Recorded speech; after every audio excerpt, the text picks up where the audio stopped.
Hey everybody, hello. I'm Andrew Jenkins, and this is a quick countdown timer for all the various feasts to catch up and settle down. And it was firework night last Sunday, so that was the link to the fireworks that we just saw. So we've got fireworks too with this show, by the way.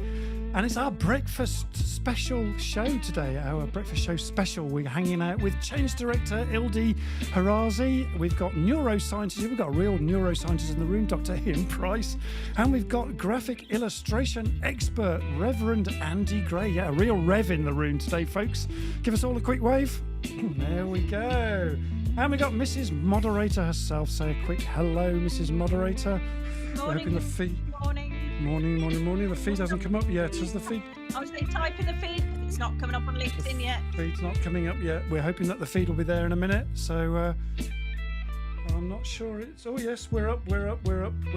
Fantastic. There we go. We're up. Tap to join. There we are. Perfect. It says starting soon. I don't know what that's all about. Oh yeah, we're on, folks. If you can give us a comment in the comments field, folks. Tilly Davis, good morning. There we are. Phew. So, yep, that's all right. We're always wondering whether we're live or not. So 116th show, folks, and only 48 sleeps until the big man, people. There we go. So with Sarah, Ildi, Andy, Iain, me, Marketing CX in the background, Marketing 8, Healthy Minds Club, our sponsors.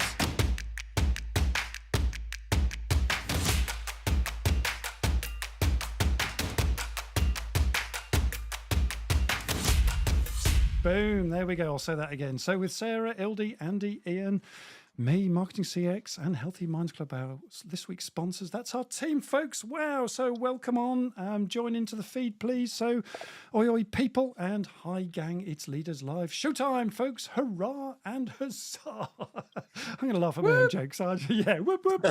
So we've got a real woo-woo session today. Well, not quite woo-woo. We're talking about intuition today. And it's just after 8:45 a.m. here in the UK. And we are live with Leaders Live. Spreading the love, folks. Spreading the love. Yabba dabba do. And we hope you enjoyed that groovy opener as well, gang. And this week we are delighted that we are being powered by Healthy Minds Club, our sponsors, and look out for who's sponsoring us each week. And please let us know if our audio is coming through okay as well. So please join in for you guys listening on live, and join into the comments feed. So if you're new to Leaders Live, warm welcome to you all. Leaders Live is a dynamic weekly talk show that generates business through networking, through community, through extraordinary conversations that inspire folks. And as I mentioned in the countdown, I'm Andrew Jenkins, and I host this weekly live interaction show that's built an awesome community of like-minded leaders, just like you guys. So please don't be shy. We love you to introduce yourself, join in, interact with the comments, chat with us, ask questions as we go along. We've got 3 simple rules, folks. A safe community, mutual respect, and please, no selling in the room. So, and our motto here is I to the power of we. And a really easy way that you can support the show, it's a free show, of course, and all the time and effort we put in to produce this, there's about 10 hours worth of time that goes into making this show every week. You can buymeacoffee.com /leaders live. And it looks a bit like this, if I can find the little test thingy bob, just a bit of fun. There we go. And all proceeds go to the show. There we are. So we love it when you show some love for us as well, gang. So all proceeds, as I said, go back to the show. And so quick, smash those likes as well, folks, as we're going along, and those thumbs up. That really helps us. Love that bell. We'd really appreciate that. Keeps us motivated too. So, phew, put it all together. What have you got? Bibbidi, bobbidi, poo. So there we are. Let's bring in our guest for this week. There we go. There's the lineup for today, folks. There's our lineup. So please let us know that you're in. And let's So hello, everybody. How are we doing? Hey. Fantastic. Brilliant. Great to be with you all. We had a bit of an audio problem this morning, but we're all sorted now, and we can hear everybody. So hopefully you can all hear us. So our theme today, folks, is unlock the powerful secrets of your awesome intuition. Ooh, I think that deserves a ooh. So I mean, let's set the direction of travel. Andy, set us the direction of travel today for us. Yeah, well, I mean, we had a good chat about it the other day. It's like a pre-show thing. It was like we never got to the end of it. we could have gone on forever. I think intuition, depending on who you talk to, I think some people go, it's a bit ooh, so that's why we're saying woo. Yeah. It sounds a bit weird, but there's massive amounts of science behind it. And I think my big question, yeah, but wow, my big question is some of us, we just do it because if you don't know anything about Myers-Briggs, I'm 100% intuitive and 100% extrovert, which is just freaky. Just freaky. I broke the system. You're supposed to be able to do that. But the question is, can people who aren't intuitive, this is what I'd love to know, polarized, can people who aren't naturally intuitive be trained to both appreciate it and even become more intuitive? And that's what we're hopefully discovering today, that all of us can use our intuition, right?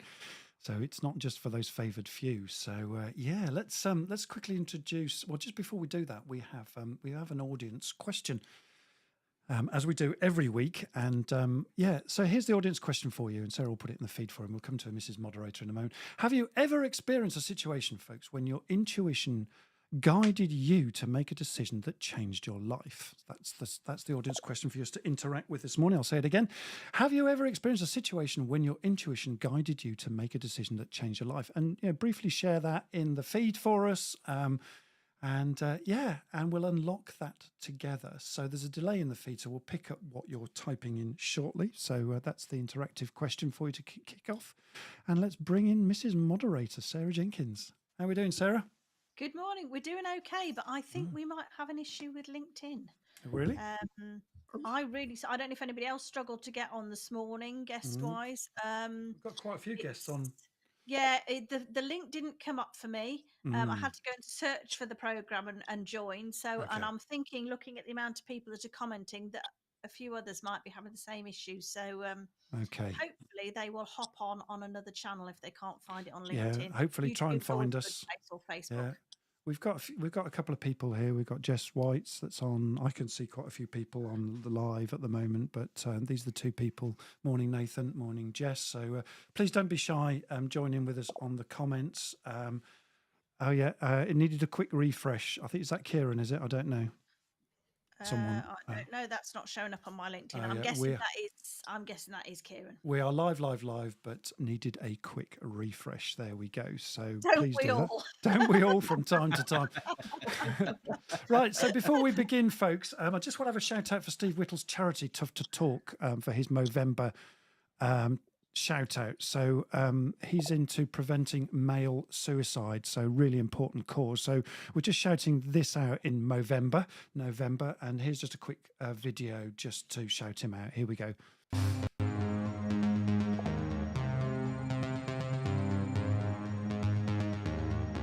Brothers, it's time to unleash the stash. We're not just growing mustaches, we're sparking a revolution. Join us this Movember. Stand tall, speak out. We're fighting against male suicide and the mental health stigma.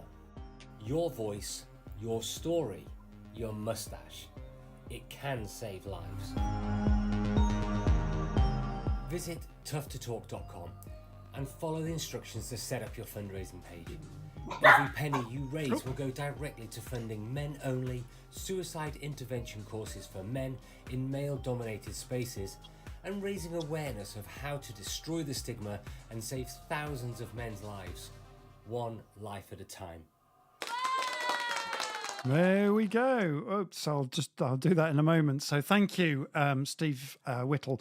So Tough to Talk supports communities and businesses supporting men with their issues, destroying the stigma, as Steve said, around talking about mental health and reducing male suicide, so preventing it. So, and his website is www.toughtotalk.com.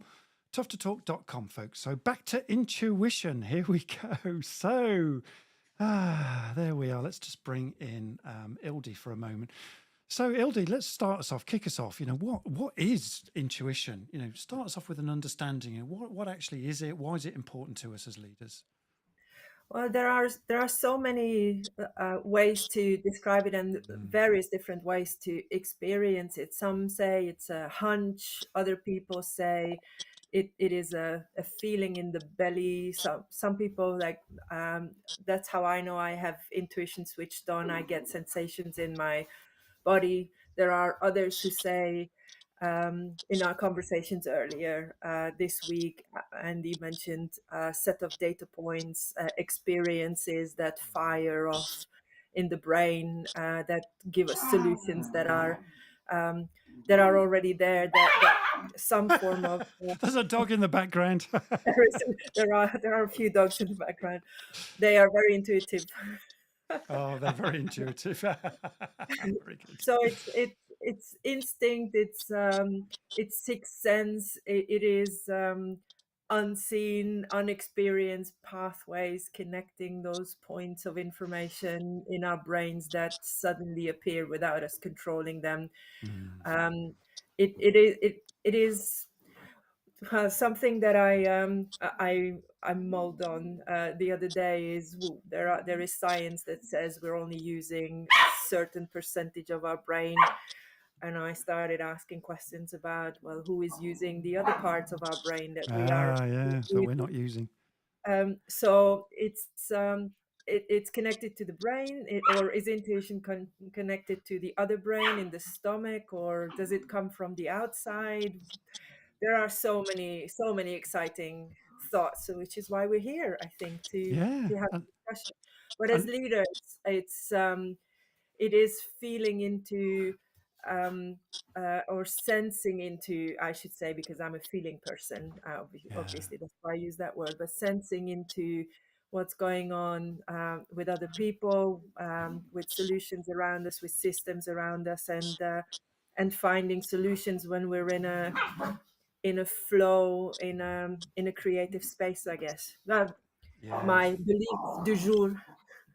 Creative space. Yeah. So and your dogs are joining in there. So That's right. so it could be instinct. Is it a sixth sense? Is it unseen? Is it all about connections? Is it taking our senses further? And how much of our brains are we really using, and does intuition use further amounts of that, and when we're in flow or creative space? So that's that. So let's just bring up Iain for a moment. Iain, what's the science behind all of this? Wow. There's lots, and I think there's lots still to be discovered, basically. Yeah. So the situation is, with the neuroscience at least, is that we use our brain all the time, and most of our brain we're using. But Ildi, I think you're right in terms of the way in which we lean into how we use certain skills, right? So certain skills we find easier when we learn them. When we learn them, those connections occur within your brain, and when they connect within your brain, then you can start making these very patterns. So we call that wiring, and neurons that fire together wire together. And the thing is, your brain is a big pattern forming machine. So it's always looking for pattern. It's always trying to look at context. And the brain is the central hub. And as a neuroscientist, everything, as a bit like I'm therefore a hammer and therefore see everything as a nail. But I would say that the brain is the central hub, which then connects to the rest of the body. So it's fascinating to me, and I still think there's a lot of work to be done as to whether your brain tells your gut and your heart to feel that way, or it's a combination of those two, and it's likely to be a little bit of both. And that's the communication with the rest of the body. So that whole body sensation is centrally perceived, at least, and it's how we have evolved to take on sub cues and classically all sorts of very subliminal sort of information, and then to create meaning out of those situations. And that's part of the way our brains work normally. The danger is sometimes that it can jump to unhelpful conclusions, and sometimes some very, very helpful conclusions, right? And then the other part of this, which is something that we live and breathe in terms of being coaches, is then you can start to manifest, in a sense, the intuition that you need to start seeing the connections you need. There's part of your brain called the reticular activating system. It's low down within your brain, and it's very much about sort of sensing when there is something that's important to you, and to pay attention. And then that's connected to the limbic system, which is about emotions and feelings. And then above that, if you think about it, it's almost like a brain hierarchy. Then we get to the sort of frontal cortex or prefrontal cortex, or the cortex as a whole surrounding it. And that operates as a great orchestra. That's the way I like to look at it. So it's not that we're not using all of our brain, it's just that there are certain parts that are going to be more useful at certain times. And as to whether there is a central point of intuition, well, that's probably not the case. It's probably far more, certainly personally thinking, I think it's more of an emergent process. It's an emergent being, a little bit like consciousness. Wow. So it's a bit more than just what's happening in our brains, and a bit more that's happening in our gut, but it's kind of happening all over us, and it's an emergent process. Totally. And I've got to mention Anne Betts here. So Anne Betts is a neuroscientist who does a whole lot of stuff on intuition in the States and teaches it for coaches. And one of the things that goes beyond just this then is it's not just our own brain this is happening with, but there's this idea of an extended mind. And then as a group, as a community, as a tribe, as a family, how do we start? There's connections that are happening all the time that makes us more intuitive as a group. And Andy and I have been speaking about this here, about, liminal spaces. So what are those spaces that we make connections? And that's where, fascinating having the pre-talk and fascinating having this talk, right? Because it's all about how do all these things come together? Because the reality is you don't just look at it in a science context. You don't just look at it in a philosophical context. It's something much bigger, which makes us human. That makes us human. Yes, something a lot bigger that makes us human. Very interesting. And we'll come to Andy in a moment, but in fact, let's just bring in Andy right now. How you doing, Andy? Gosh, Andy, you look massive. So what's happening there? Let's see. You can zoom me out a bit. Yeah, there we go. I can try and zoom you out a little bit. I'm not sure if I can do that while you're live. Otherwise, it's kind of like, hello. There we go. How's that? There we go. He's very photogenic. Can I just say that? Isn't he? Very photogenic. Very photogenic. Yeah. There we go. You are. There we go. What are we doing? I'm just zooming you around. There we go. That's as good as I can get. That's as good as I can get. Yeah, there we are. Those listening on the podcast, there's extreme close-up. Remember Wayne's World? Extreme close-up. Extreme close-up. We can get right up your nose. The teeth is falling. It's like, yeah. So intuition, what do you think it is, Andy? I know we're going to come to you in a moment to talk about a data point, but just before we get there, what say you, Andy? Right. Well, I think there's. Interesting enough. I think we'll do it in the woo session. But I reckon there's an example. Which not woo to me, but I reckon there's an example of it actually in from about 1,000 years BC in the Bible. But we'll come to that. So being a Rev, so people who don't know, I'm a proper Rev. So proper Rev. Theology and stuff. I know that whole God thing. But I think, so we said it's instinct at the beginning. I don't think it's instinct. So I'm going to throw a holy hand grenade in here. No. I don't reckon it's instinct because in my thinking, I thought, well, actually instinct is when you get a vibe or a sense and you get a physiological change that means you then respond automatically. So if you fall over flat on your face, your arms come out immediately in front of you to protect your face. Yeah. Intuition seems to me to be more intuitive. That's stupid.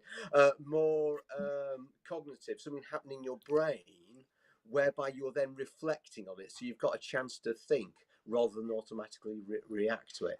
So I think that and so it doesn't matter how intuition comes out. So I did a tiny bit of reading, and otherwise known as I got AI to find some information for me and summarize it. There's an interesting thought. Is AI intuitive? Probably not. No, not a chance. No, not at all. It just does lots of things together. But what we're doing is it seems as though the common ground for intuition is it could be knowing. You could just know stuff, which is kind of like how I have it.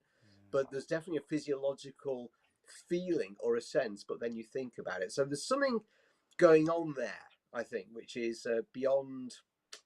I don't know. It's hard to say, isn't it? It's beyond just our five senses and what we're picking up. I'd love to know with people sort of like even after the show, sort of like for if people just leave comments of what is their experience, what do they feel when they think they're being intuitive. I'd love to know that. Yeah, very interesting. Yeah, well, and there we go. So your thoughts as the audience on that, please join in. We've got a poll that we want to do as well, or just report on. But let's just go to Mrs. Moderator for a moment. What's going on in the feed? Give the guys a break for a second. Right, a couple of things mainly. Laurie, I joined the Navy mostly based on a gut feeling and very little actual research. Spent 20 years in the Navy, going from enlisted to officer. To be honest, the Navy has been the most defining experience of who I am today. Yeah. Morning, Laurie. Great to see you again, Larry, by the way. Fantastic, Laurie, sorry. Brilliant. Now, John Attridge has thrown hello, John. in here. He also mentions that he's just had a presentation on a funky, comprehensive, intuitive hiring as well as team function. So that's in the chat if anybody wants to explore that. Brilliant. But Hi, then John. he asks, is intuition the intersection where brainwashing meets experience? What do you mean by brainwashing?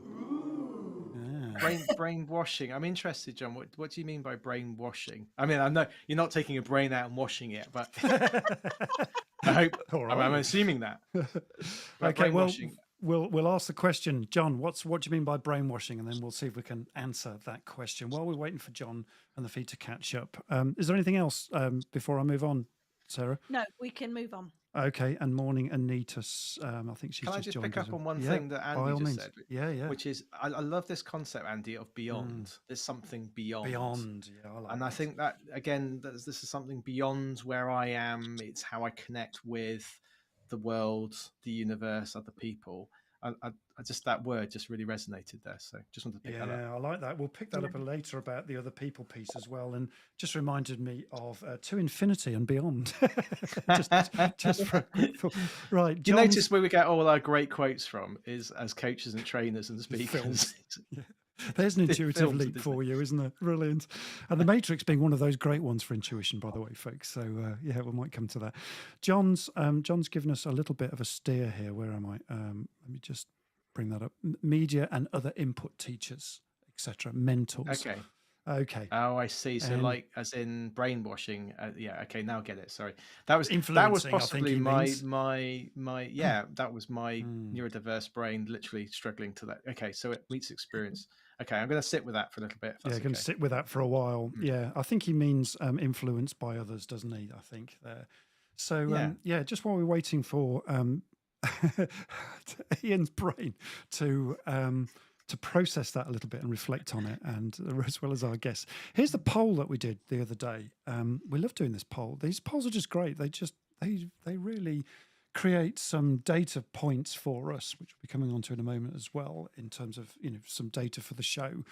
And so the question I asked was, when it comes to intuition, which option means the most to you for leadership and decision making? So is it innate, deep-seated wisdom, intuition? Is it a gut feeling, instinctive hunch, subconscious processing, insights beyond logic and data? That's what we're just picking up here, and that's 39%. What say you, Ildi? What's your thoughts on this? Well, when I first saw the options, I got confused because I thought, well, all of them and none of them, and some of them. And I am a little bit on.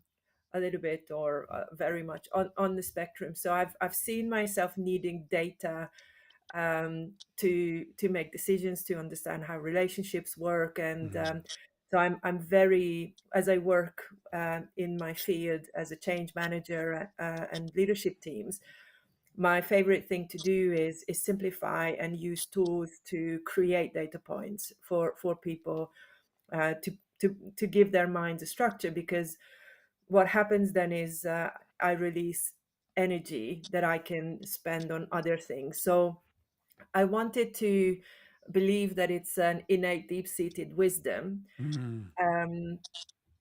But then I would like it to be logic and data and the energy in between the data points. Oh, so, the energy beyond and in between, like that. Yes. Ildi. Like that. Very nice. Just from a neuroscience point of view, is really interesting, because when we have an aha moment, we get this little burst of energy, literally. So that allows our brain to use that energy to make a difference. And the problem is with that energy, that dissipates, it recedes very, very quickly. So I love that idea that it's when you get that aha, the intuition, and then can act upon it. And actually that for some people obviously can be addictive, probably associated to dopamine. Yeah, that idea that we get that reward chemical.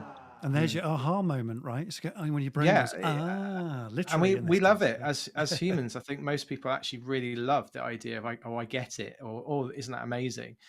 And to a certain extent, obviously, that can spiral slightly out of control if you're thinking about, I can foretell what poker cards are going to come up, or who's going to win a race. And we're not in the woo-woo session, so we're not going to go to there at this point. But I think there's something out there about, again, that aha. The energy, Ildi, that you're picking up on, which many of us love. This makes so much sense. I think I am addicted. That feels very true. Yeah, that is an aha moment. Yeah, and then to constantly grow. And I think this is one of the things that when we don't feel that we have intuition, when life's not going so well, when we go sort of down the plug hole, so to speak, that's because that we can feel like that. And I've certainly been there, I've had therapy and, all that. And so again, solely support the whole thing about suicide. Have unfortunately that experience with that in my family. So, the hard part is when we start to lose control and sight of that intuition, or to trust that intuition possibly. And that's really tricky. And again, I think when we try and do that by ourselves, that's not so useful. That's probably when we're more likely to disappear down the rabbit hole. To quote Andrew, this is how much you influence me, Andrew, your phraseology. That's interesting what I you're find saying. myself saying something. Down the rabbit hole. Yeah, it's one of my favourite expressions. And we'll come to Andy in a moment, but just picking up on that point there. So when our brains are too full, say, of stress or of a difficult situation that we're tackling, it's less likely, I'm picking up here from you, Iain, I'm just making an intuitive leap myself. So what you're saying is that if our brains are too packed full of what's going on right now and we're under stress, or something significant is happening in our lives, it's less likely that we are able to make those further connections. 100%. Right. Okay. And that's not that we're not using our brain. It's just actually there's less resources given to the brain. Indeed. Or to the parts of the brain that can be creative. As you know, when we're stressed, what happens is that when we're scared, that's that level, our sort of our attention bandwidth narrows, and the blood flow to the prefrontal cortex is limited. So the prefrontal cortex is the curly bit right at the top of the brain, and it's the bit that doesn't the curly bit. I love that. Folded up, crinkly, clunky little bit of the brain, and that's the bit that's latest to evolve in terms of our species. It's the bit that, in theory, is the one that's logic and creative, and that's the problem when we're under real stress, is that we actually lose that blood flow to that area. There's likelihood as well as a result of that. So that's that fight, flight, freeze. It'll just go away. Flock, do what everybody else is doing, or flop. But all of those require an energy from our body. And actually, there are certain reactions that are more instinctive. It's going back to what Andy was saying, actually, it's more like putting your hands out. But that means that you're less tuned in potentially to what other possibilities there could be there. And that's why when we talk about meditation or we talk about breathing, that's one of the ways to sort of just calm all of that kind of stress response. It opens up our sort of bandwidth, opens up the inner eye, potentially the opportunity to sort of sense what's more going on around us. And certainly, people like Andy are somebody who's learned to lean into that, to receive that kind of deeper wisdom and that intuition, and to go with it. I think, Ildi, that's what it sounds like you do too, right? So you go with that, having learnt what that feeling is. And that feeling, by the way, I feel is a little bit like, as a coach, is when we talk about people learning any skill, like learning to ride a bike or to surf or to do anything. There's a certain point where you just know what it feels like. And the more you lean into that, that's why I think, again, you're sort of practicing that as a skill. So one of the questions we've got is it possible for us to learn the skill of intuition? I think there is a possibility of making it more likely by doing certain things. And some practical things that we'll come to as well, in terms of, how do we make this practical for us as leaders? Totally. And we've already mentioned a few there, but just calming the brain down is one of those. We're going to come back to that in a moment, but let's just come to Andy for a minute. Andy, you talk about, what's your idea of intuition? And you use this expression called data points. This is quite, when you mentioned that the other day during our pre-talk, it was like, we kind of all got that. So tell us a little bit more about intuition and data points. Right. Well, I think so. I always say this. Like, I can only give my information what I feel. So, so I'm going to go sort of like slightly off for a second, because it kind of like illustrates it in a little way. So neurodiverse people, the difference between us and neurotypical brains is, it seems, okay, so I'm waiting for the clever bloke in the room. I mean, we're all clever, Iain, to tell me, no, you're wrong, so that's fine. But when we're born, our little baby brains, they have lots and lots of neural connections, and there's loads being made, and I'm just going to get in camera here, loads being made, and it's great. But then as we get older, I guess about, still sort of like very young, that all those ones sort of like start dying. I've got to be careful which finger I hold up here now. All the sort of like different pathways start breaking down, and it starts filtering. Okay, so that you sort of like only have sort of like small branches. With us neurodiverse lot, we still have all of those connections, or many of them. So our brains are literally more connected, which is why we suffer, if you like, sometimes with the fact that every idea is possible and we don't know which one to choose, or the sort of like, you're going to a cafe. So people might relate to this better if they're neurotypical. You go to a cafe and try to have a conversation and everything else is just as loud. All right. That's what it feels like to a lot of us who are neurodiverse, is that everything's the same volume. But I think that does give a way in which our brains connect with this intuitive process, something interesting, because if we've got all of those data points, all of those thoughts in the back of our head, but at the same time, we're looking for patterns. So we're looking for stuff out there and we're absorbing the whole lot. And then our neuro-branching brain makes all of those connections all at the same time. And it's that which we feel and go, right, there's something about this, isn't it? It's so when I was trying that wasn't me. I was just pretending to bark. It was good. So when I was doing some coaching training, one of the things that came up, which was interesting, is I've always struggled when I'm listening to people. I'm trying to remember everything that they're saying.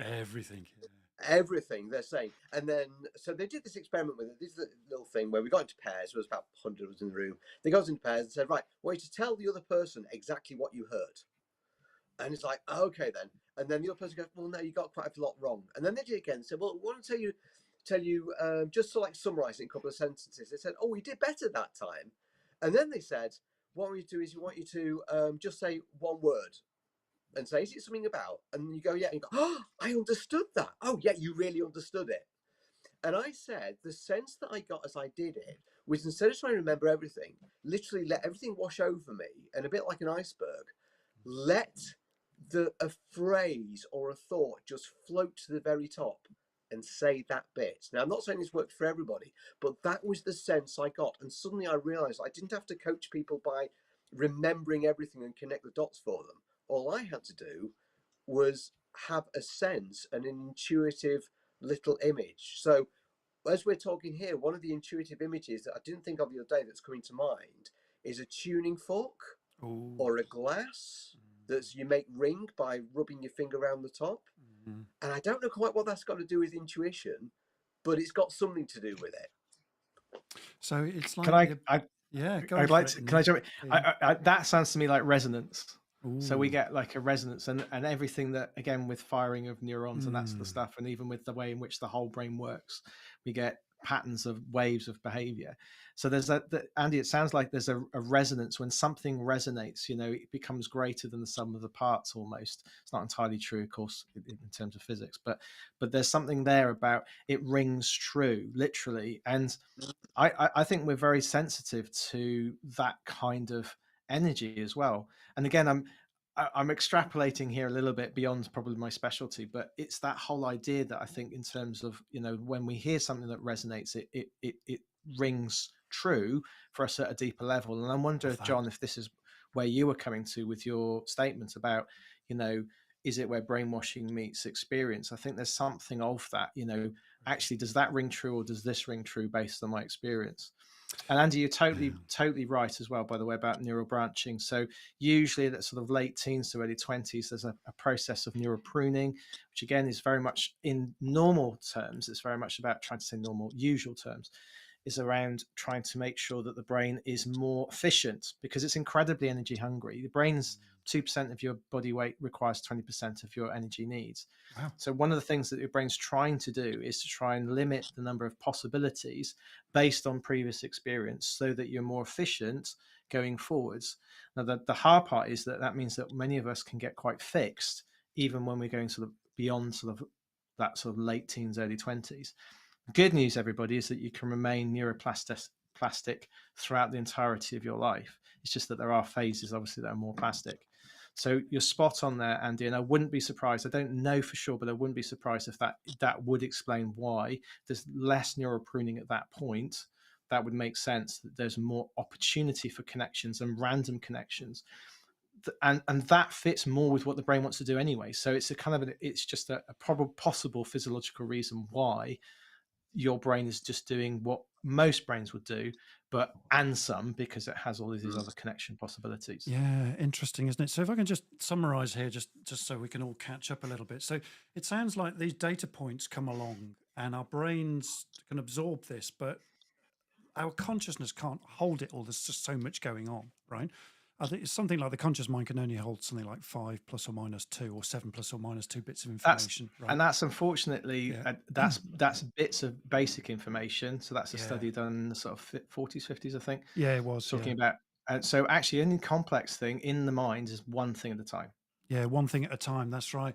So a lot maybe. Oh, now I find that interesting. I would like, hang on a minute. Because my brain holds all sorts of really complex things all at the same time. And I know that when I'm thinking about one complex thing over here, in the back of it, it's accessing and doing all sorts of things over here.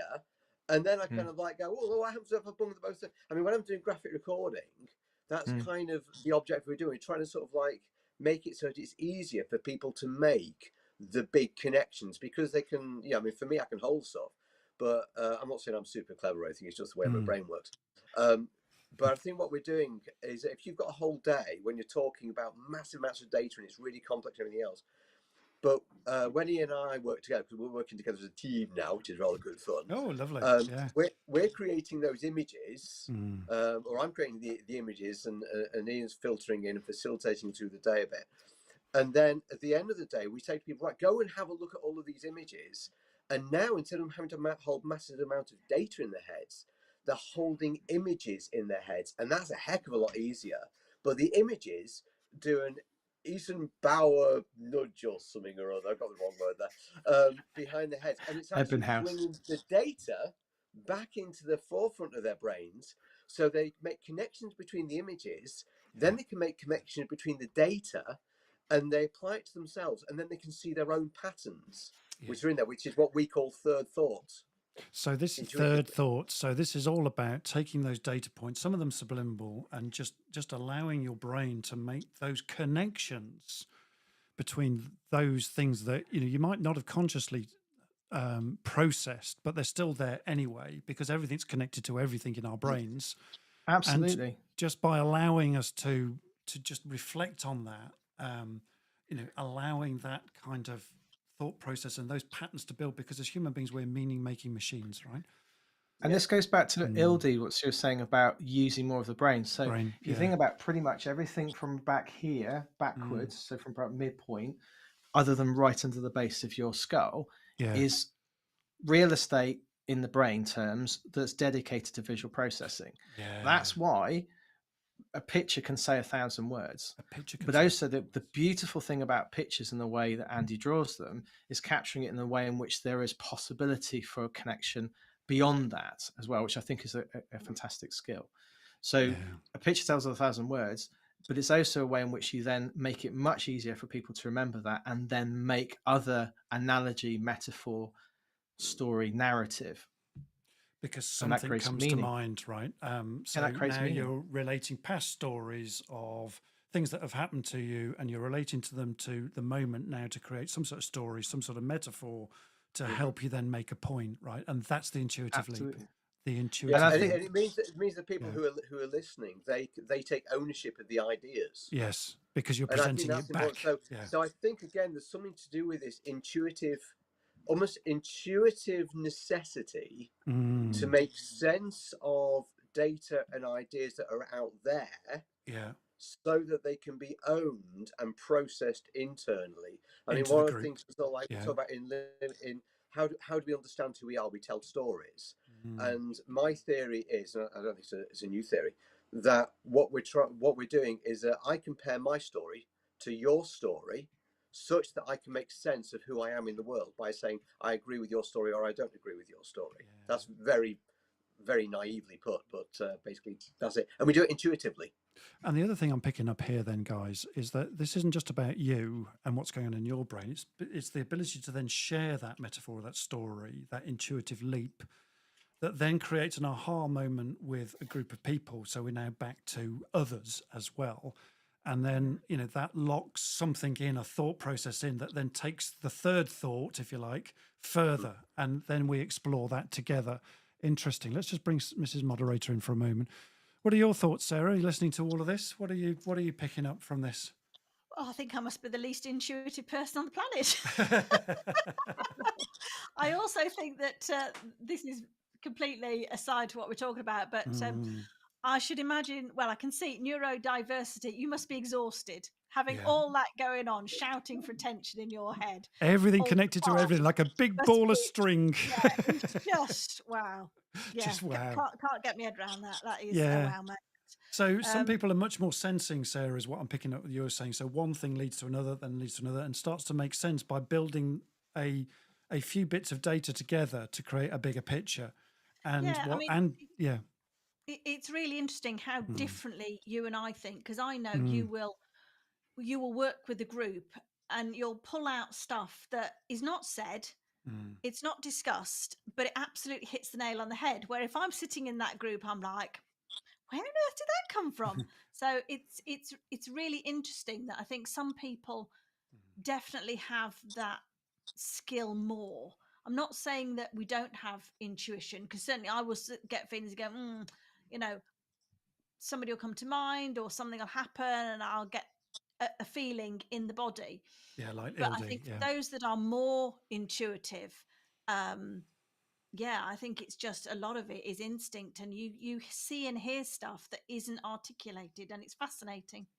It is, but it's that I think it's important, isn't it? Because I mean, when I'm in a room and I'm training people, what I do is I sort of like things are going there, and I will go, I've just had an idea, and I think it's something to do with this, and that's my intuitive process, making connections. I've got no idea where it's at. It's like I did with, like I said about the tuning fork and the glass, and I'll say, this has got something to do with this. Now I'm neurodiverse. I'm going to offer this to you and say, if I'm saying this, what do you think's the connection? And then that creates this lovely cognitive gap that forces the brain to say, I have to fill in the gap. So sensey people then go, oh, I've got to fill in the gap. And your brain goes panic, panic, panic, and then connects the idea and says, well, it's probably something to do with that because it likes to make sense of things. So I've thrown a thing out there, and then that's when it makes people think. And then what that does to neurotypical people, which is great, is they go, oh, that makes us think differently. Exactly. So I use my neurodiversity to help unlock people who are neurotypical, but then they go places where I couldn't have gone. So it becomes this two-way thing. And then everybody makes a leap, right, into that. Because and so that suggestion, that input of intuitive data then helps the group to kind of go, yes, that's it. And then we all move forward very quickly into a new way of thinking. Okay. Exactly. Brilliant. I like that. I to the power of we. I to the power. Exactly. And this is where I was going to come on to Ildi, actually. And is there anything else going in the feed, actually, before we move on? Kieran, we were looking at the poll. And interestingly, he says he feels that his decision making is almost a mix of all the four options in almost those exact percentages.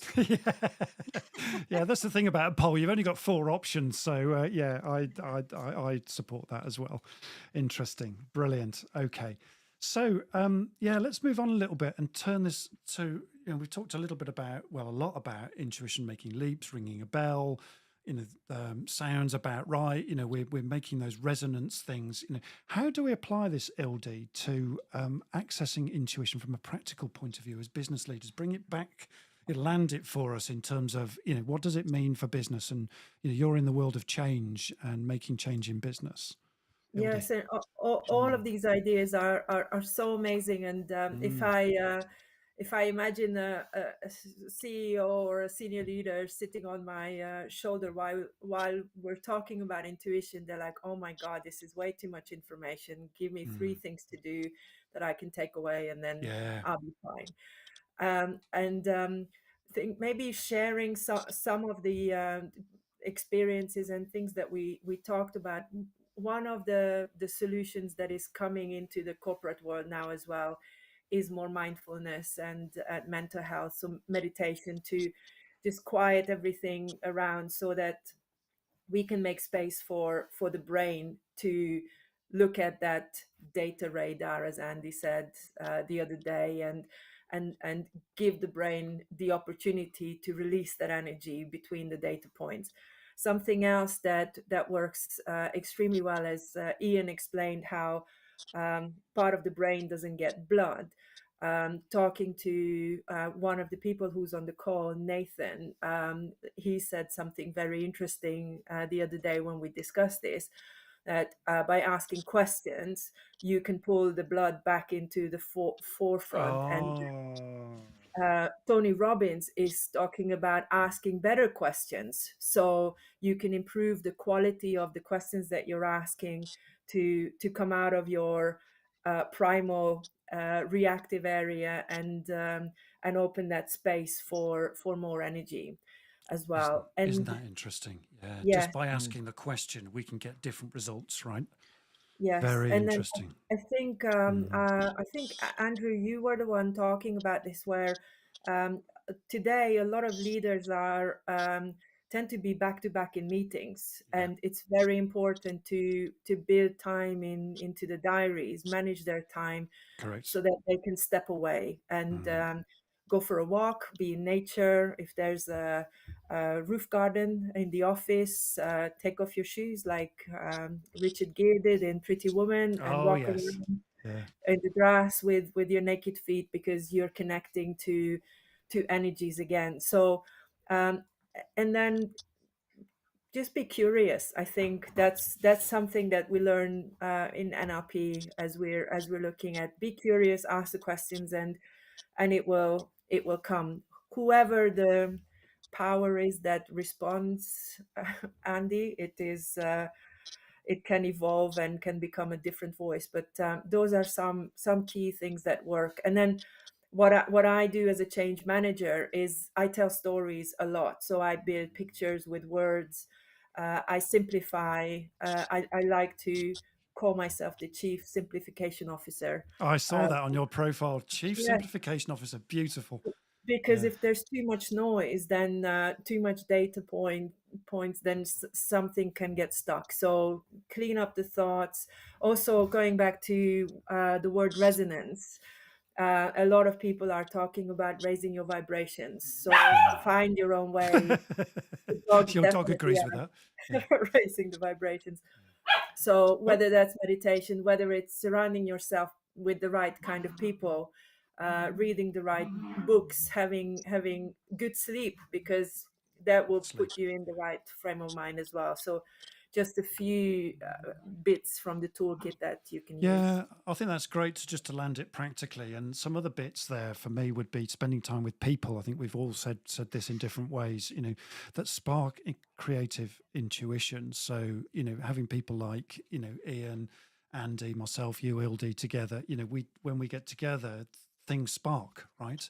And, that togetherness and that collaboration, I to the power of we again, is a really important thing. It's really easy to dismiss, and that's why team away days, folks, are so powerful from a business perspective. I run a thing called the Big Think, which is a process to allow people to think intuitively and start to think creatively and bring out this third way, as Andy was saying. It's massively important. Things like journaling as well, folks.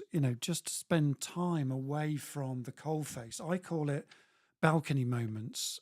Get off the dance floor folks, particularly as leaders, because we're busy. That's not great for intuition. All we're doing is picking up data. But then to absorb those data points, you need to get off the dance floor and, have those balcony moments where you can just, watch it from afar, if you like. What say you, Andy? Yeah, I mean, I've just been thinking about all this and processing it, and I think there's something which those break points, those breathers. Yeah. So when I've sort of like had to come up with materials for people or writing sermons, for example, I'm the only person I know who doesn't sit at a desk for hours and hours and hours a day writing a sermon. I will put the Bible bit in my head, and then I will go and have a sleep. Go and have with a notepad cogitate next to me, and then literal sleep. I don't even think about it. Sometimes I'll sort of like bounce myself on that point of just falling asleep, so I can do that, which is a bit of a nap. Yeah, Einstein used to do that. But then I'll wake up and I'll just have the whole thing written out. I'll know what to do because my brain's processed it. Something else going on, which if we've got time, I'd like Iain to make a comment on, is this idea of your brain being a chemical factory and making sort of like more neural connections and all those kind of things. Yeah. And I think that although the brain is doing two things at once, I think sometimes we use the brain power or those chemicals in our brain and the nutrients that are available for them, so much so that we haven't got the bandwidth to process. So Iain will see when we did a very big conference with Simon with I think it was Rethink Productivity, wasn't it? Yes, that's right. And what I did was he watched me sort of like when I could literally go into a corner of a room and shut down, just to give my brain a chance to be able to get the nutrients back in, to be able to do all that connecting stuff again. Because had I not done that, I just end up sort of like quivering right in the corner. But I think we can train it. I think we can train it. And I think part of the thing is it's recognizing when we're doing it. So actually, I think we all have a sense when sort of like, for me, intuition is so powerful. If I'm trying to decide when I'm doing some artwork and sort of like design work and trying to decide what something should look like, it's like feeling a pressure almost of left or right, and I can actually sort of like do it in my head and say, well, it's about there, isn't it? So so this is the idea that's coming to my mind, so you can get an idea for those of you who have zero intuition of what it can feel like. Okay, right, so number one, get yourself a broom handle will be brilliant if you can do. If not, just get a ruler. And I've got a pen here. Take your fingers. Oops. And we zoomed out here. Take your fingers. Sorry. That's it. And what you do is you slide your fingers from one end to the other. And what happens is you find a balance point.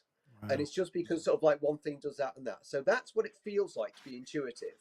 You're getting more of this and more of that. All right. So that's what it feels like. So where you can start from.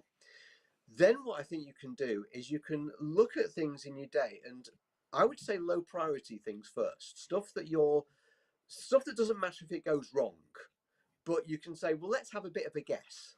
And then you have a guess, and you've been mindful at that moment. This is what that guess felt like. What was that? I don't know. That wasn't me. That wasn't me either.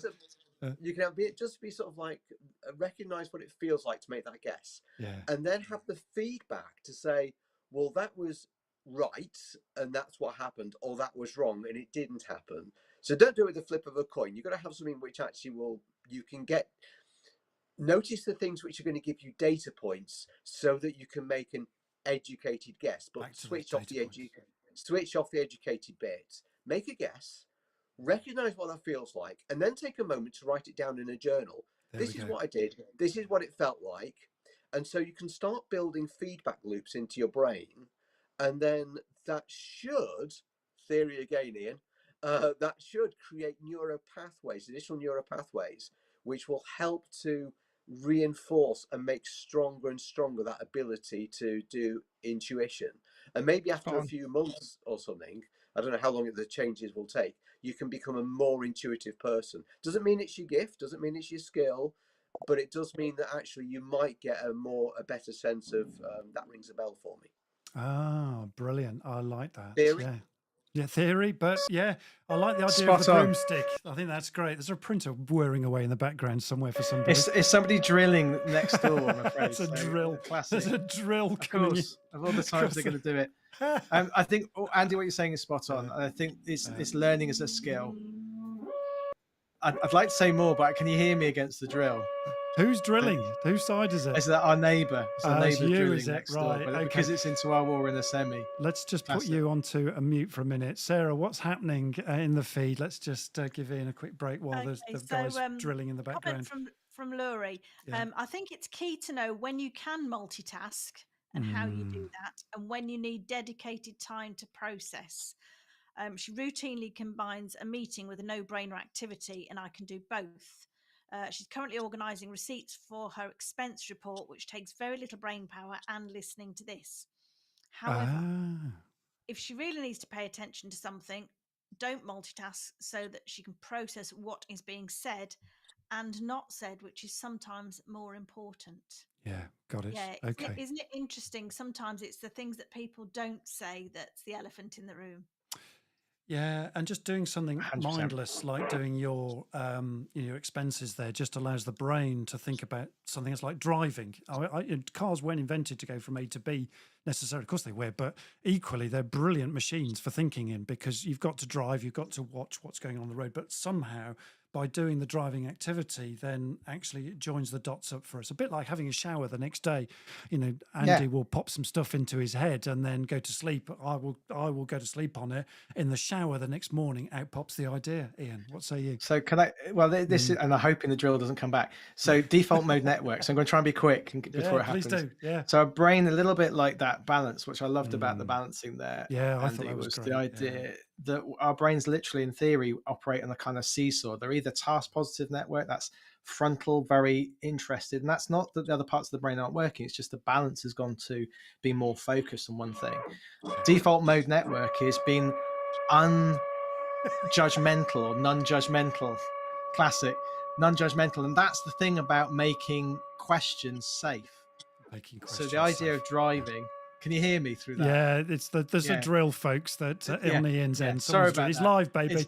It's live. It's real life. I didn't know that was going to happen. So the thing is, default mode network is the stuff that happens when we get into theta brainwave thinking, which is when we're driving, when we're having a walk, if we're doing relatively mindless things. Here's the thing, people. We're making those connections in a safe, non-judgmental way, including to ourselves. Yeah. And that's why power of questions in a safe space can be so powerful. Yeah, so it also means that you, as leaders, we need to be giving ourselves time, he says, and I'm not always good at, taking my own medicine here, giving ourselves more time to have that bigger picture, because that's leadership. That's leadership. Management is doing more of the task positive network. Leadership is more default mode network and creating more balcony times, folks. More balcony time. More balcony time.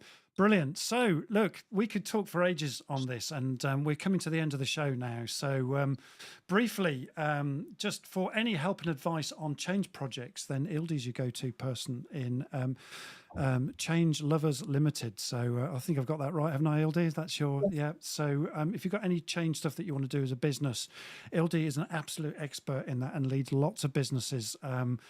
As Chief Simplification Officer. So that's Ildi. And for any graphic, what's the word I'm looking for, recording of your business meetings, then Andy Gray, Reverend Andy Gray, is a master at this stuff.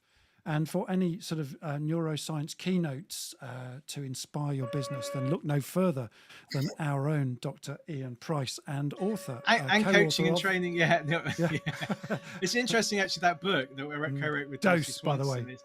Dose is, and neurochemicals, about more about wiring. And a lot of the tips that, Ildi was talking about, like grounding, there's all the science behind that.